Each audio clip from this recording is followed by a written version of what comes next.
How to register Bolt driver's account. Hello everybody, welcome back to our channel.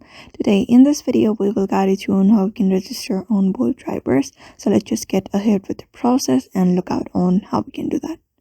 So in order to do that, first of all, head over and open up a browser on your device, and you can directly go to the Bolt drivers website. Just type in Bolt drivers in your search bar and you will be taken to this page where you can click on this link given. Just go ahead and type on it. So here is different option. You can directly go ahead and register from here as a driver, or you can find this register section at the top right corner beside the support. When you tap on it, click on it, you'll be finding different options available. So here I'm just gonna go manually with the process of becoming a driver registration.